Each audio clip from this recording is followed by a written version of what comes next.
नमस्कार। आज हम एक ऐसे दोहरे हत्याकांड की बात करेंगे जहां कातिल ने पीछे 2 लाशें छोड़ी और एक सवाल, एक ऐसा सवाल जो खून से सने उस खेत में मिली एक साफ सुथरी कुल्हाड़ी में छिपा है।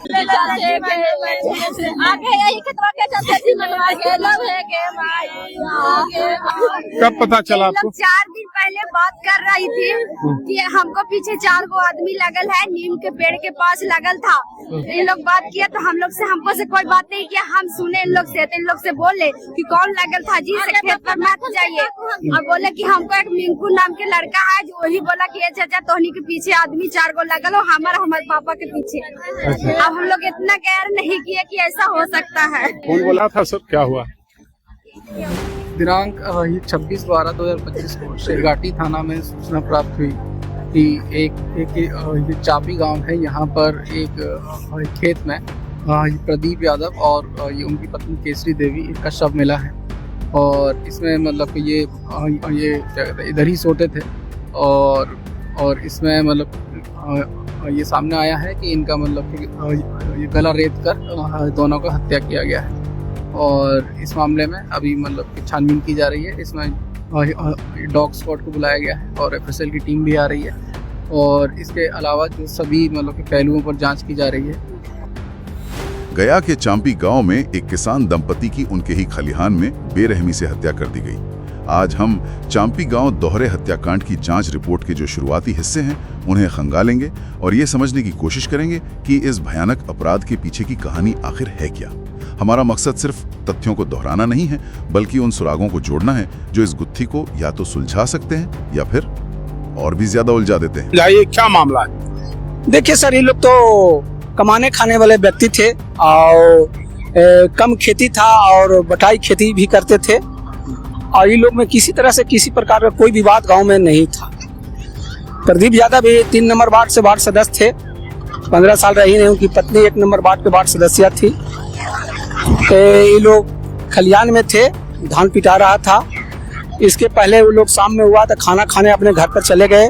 उनके बेटे रवि कुमार ये खलियान को अगोर रहे थे। जब माँ बाप खाना खा करके जब वो लोग आए तो अपने बेटा भी अपना घर चला गया, ये लोग सुत गए। जब बेटा सुबह जब फोन किया यहाँ पर तो फोन नहीं उठा, तो उसको बेटा जो है कि यहाँ देखने के लिए आया। हमें एक चीज समझा दें कि यहाँ पर ये जो सुबह में घटना का पता चला, उसके बाद शेरघाटी थाने के प्रभारी मोहन कुमार, जो शेरघाटी के एएसपी हैं शैलेंद्र सिंह, यहाँ पर सिटी एसपी हैं गया के रामानंद कुमार कौशल, वो भी आए। डॉग स्क्वाड भी आया, जांच भी कर रहा है।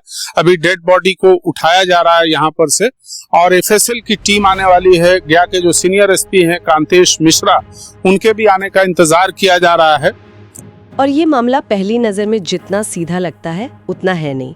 देखिए, एक तरफ एक पुराना ज़मीनी विवाद है जो सीधा सीधा रिश्तेदारों पर उंगली उठाता है, लेकिन दूसरी तरफ कुछ ऐसे सुराग हैं जो किसी ज़्यादा शातिर और ठंडे दिमाग वाले कातिल की तरफ इशारा करते हैं। ये सिर्फ एक हत्या नहीं है, ये एक पहेली है। चलिए तो इस पहेली को सुलझाना शुरू करते हैं। तो बात है 25 और 26 दिसंबर की रात की, गया के शेरघाटी इलाके का चांपी गाँव। प्रदीप यादव लगभग 55 साल के किसान और उनकी पत्नी केसरी देवी, जिनकी उम्र 50 के आसपास थी, वो रोज की तरह अपने धान के खलिहान की रखवाली के लिए खेत पर सोने गए थे। फसल कट चुकी थी और खलिहान में पड़ी थी, मतलब साल भर की मेहनत। ये ग्रामीण जीवन की एक आम तस्वीर है। फसल की सुरक्षा के लिए किसान अक्सर खेतों में ही रात गुजारते हैं। उनके लिए वो सिर्फ अनाज नहीं होता, बल्कि उनकी आमदनी, उनके परिवार का भविष्य होता है। तो उस रात भी सब कुछ सामान्य ही था, जब तक कि अगली सुबह नहीं हुई। अगली सुबह जब परिवार वालों ने उन्हें फोन किया और कोई जवाब नहीं मिला, तो उनका बेटा खेत की तरफ गया और वहां जो उसने देखा वो किसी भी परिवार के लिए कभी ना खत्म होने वाला बुरा सपना है। प्रदीप यादव और केसरी देवी दोनों के शव खून में लथपथ पड़े थे। रिपोर्ट के शब्द बहुत साफ हैं, गले किसी धारदार हथियार से रेते गए थे। हत्या का ये तरीका अपने आप में बहुत कुछ कहता है।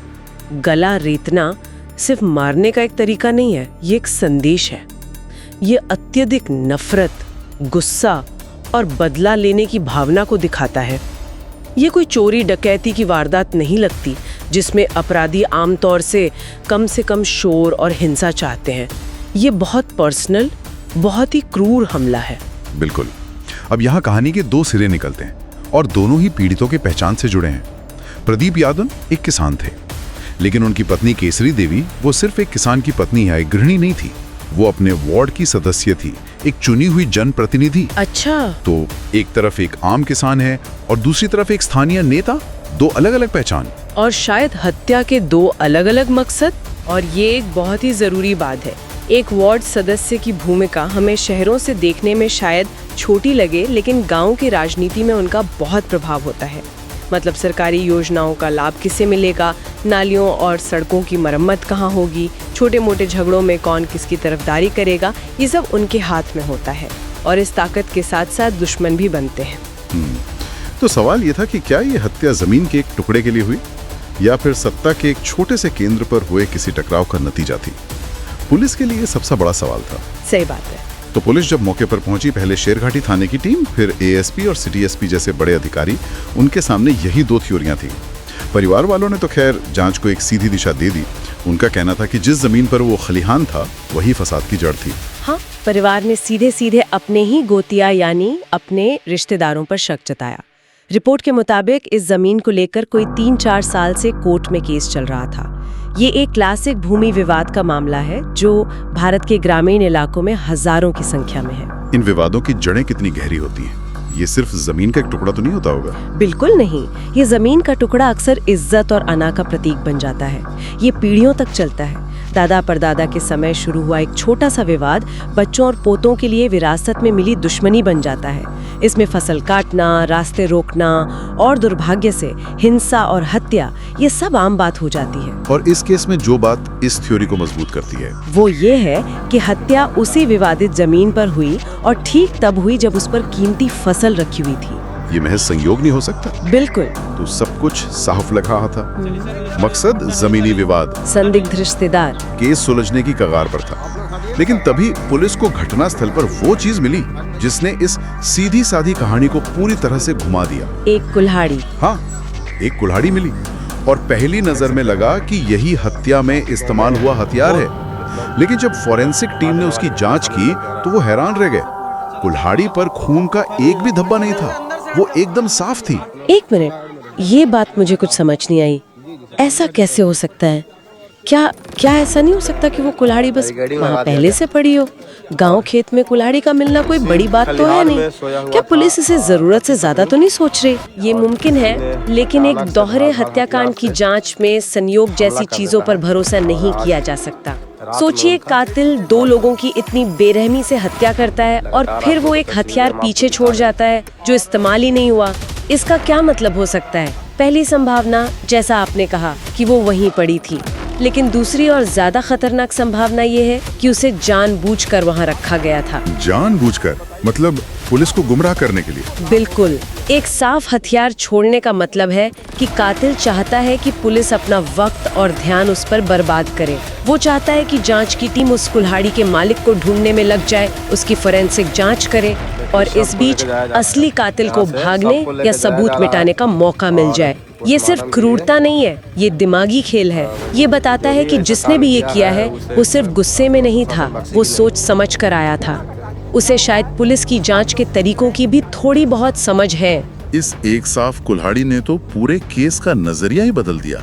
अगर कातिल इतना शातिर है तो क्या एक साधारण सा जमीनी विवाद ही असली वजह होगी, या फिर ये पर्दा किसी और बड़ी कहानी को छिपाने के लिए डाला जा रहा है? यहीं पर केशरी देवी की दूसरी पहचान यानी उनका वार्ड सदस्य होना फिर से जरूरी हो जाता है। सही पकड़ा आपने।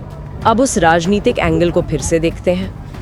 एक वार्ड सदस्य के तौर पर केशरी देवी के कौन से फैसले किसी को चुभ सकते थे? हो सकता है उन्होंने किसी सरकारी जमीन पर हुए कब्जे के खिलाफ आवाज उठाई हो, या मनरेगा जैसी योजनाओं में हो रही धांधली को रोकने की कोशिश की हो, या गांव के किसी पुराने झगड़े में उन्होंने एक पक्ष का साथ दिया हो जिससे दूसरा पक्ष उनका दुश्मन बन गया हो। ये संभावनाएं अनंत है।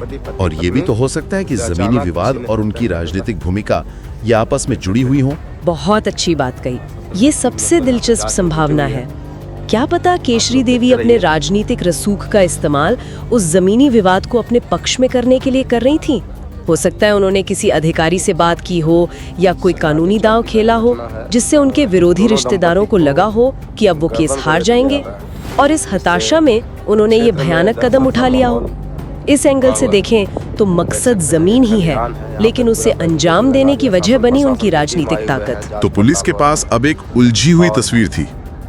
एक तरफ परिवार है जो रिश्तेदारों पर आरोप लगा रहा है, दूसरी तरफ एक साफ कुल्हाड़ी है जो किसी शातिर दिमाग की तरफ इशारा कर रही है, और इन दोनों के बीच फंसा है मकसद का सवाल, जमीन या राजनीति या दोनों। तो जांच आगे कैसे बढ़ी? रिपोर्ट में डॉग स्क्वाड और एफएसएल टीम का भी जिक्र है। हाँ, ये स्टैंडर्ड प्रोसीजर का हिस्सा है, लेकिन बहुत महत्वपूर्ण है। डॉग स्क्वाड को बुलाया गया ताकि वो हत्यारों की गंध सूंघकर उनके भागने के रास्ते का पता लगा सके। क्या वो गांव की तरफ भागे या किसी सड़क की तरफ? इससे पता चल सकता है कि वो स्थानीय थे या बाहर से आए थे। और एफएसएल टीम? और एफएसएल यानी फोरेंसिक साइंस लैब की टीम वो अदृश्य सुराग ढूंढती है जो आंखों से नहीं दिखते, जैसे कि हत्यारों के उंगलियों के निशान, जूतों के निशान, या संघर्ष के दौरान पीड़ितों के नाखूनों में फंसी कातिल की त्वचा का कोई अंश या बाल। अगर हत्यारों को कोई खरोच आई हो तो उनका खून भी मिल सकता है। ये छोटे छोटे सबूत बाद में डीएनए मैचिंग के जरिए सीधे अपराधी तक ले जा सकते हैं। उस साफ कुल्हाड़ी की भी पूरी जांच हुई होगी कि क्या उस पर किसी की उंगलियों के निशान है। मतलब पुलिस के हाथ में वो साफ कुल्हाड़ी है और एक जमीनी विवाद की थ्योरी, लेकिन बिना किसी गवाह या कबूलनामे के ये केस तो कहीं अटका हुआ लगता है। पोस्टमार्टम रिपोर्ट से सच में कितनी मदद मिल सकती है? देखिए, पोस्टमार्टम रिपोर्ट इस अंधेरे में रोशनी की किरण जैसी हो सकती है। 3 सबसे जरूरी बातें पता चलेंगी। पहली, मौत का सटीक समय। इससे पुलिस संदिग्धों से पूछ सकती है कि वो उस वक्त कहाँ थे, उनके पास अपनी बेगुनाही साबित करने का सबूत है या नहीं। अच्छा। और दूसरी जख्मों की गहराई और कोण से हथियार का अंदाजा लगाया जा सकता है। क्या वो कोई छुरा था, गंडासा था या कोई और चीज। और तीसरी और शायद सबसे अहम, जख्मों की संख्या और पैटर्न से ये अंदाजा लग सकता है कि हमलावर एक था या एक से ज्यादा। मतलब अगर कई तरफ से वार हुए हैं तो हमलावर ज्यादा थे? बिल्कुल, तो कम से कम 2 या उससे ज्यादा लोग शामिल थे, ये माना जा सकता है। तो जब तक ये सारी रिपोर्ट नहीं आ जाती, पुलिस हर एंगल से जांच कर रही होगी। बिल्कुल। रिपोर्ट कहती है कि पुलिस आपसी रंजिश से लेकर किसी बाहरी आपराधिक समूह के हमले तक हर संभावना पर काम कर रही है। और यही एक अच्छी जांच की निशानी है। आप किसी एक थ्योरी से बंद कर नहीं रह सकते। हो सकता है कोई तीसरा ही एंगल निकल आए जिसके बारे में अभी तक किसी ने सोचा भी नहीं। लेकिन फिलहाल जो सबूत सामने है, विवादित जमीन पर हत्या का पर्सनल और क्रूर तरीका और वो गुमराह करने वाली कुल्हाड़ी, ये 3 बिंदु ही इस पूरे मामले के केंद्र में है। तो अगर हम इस पूरी चर्चा को समेटें तो हमारे सामने क्या तस्वीर बनती है? एक किसान दंपत्ति की बेरहमी से हत्या हुई है। शक की पहली सुई परिवार के ही लोगों पर है। वजह एक पुराना जमीनी विवाद है, लेकिन घटनास्थल पर मिली एक साफ कुल्हाड़ी इस कहानी में एक शातिर कातिल का एंगल जोड़ देती है जो पुलिस के साथ दिमागी खेल खेल रहा है। और इन सब के बीच मृतका का एक वार्ड सदस्य होना मामले को राजनीति के गलियारों तक भी ले जाता है। फिलहाल पुलिस के हाथ खाली हैं, कोई गिरफ्तारी नहीं हुई है और सबको फोरेंसिक और पोस्टमार्टम रिपोर्ट्स का इंतजार है। उम्मीद है कि ये रिपोर्ट्स जांच को कोई ठोस दिशा देंगी। अंत में एक सवाल पर सोचते हैं। अब तक पुलिस और परिवार सब इस बात पर ध्यान दे रहे हैं कि हत्या क्यों हुई, जमीन के लिए, रंजिश के लिए या राजनीति के लिए। लेकिन जो कातिल इतना कुछ सोच कर आया था, जिसने गुमराह करने के लिए सुराग तक छोड़ा, उसके लिए एक और सवाल बहुत जरूरी हो जाता है। हत्या उसी रात क्यों हुई? धान की फसल का कटकर खलिहान में आना, क्या वो कातिलों के लिए कोई ट्रिगर था? क्या फसल ही उनका असली मकसद थी? या फिर उस रात उस खलिहान में कोई ऐसी बहस हुई, कोई ऐसी बात हुई जिसने हत्यारों को तुरंत वो भयानक कदम उठाने पर मजबूर कर दिया? असली रहस्य शायद क्यों में उतना नहीं छिपा है जितना उसी रात क्यों में छिपा हो सकता है।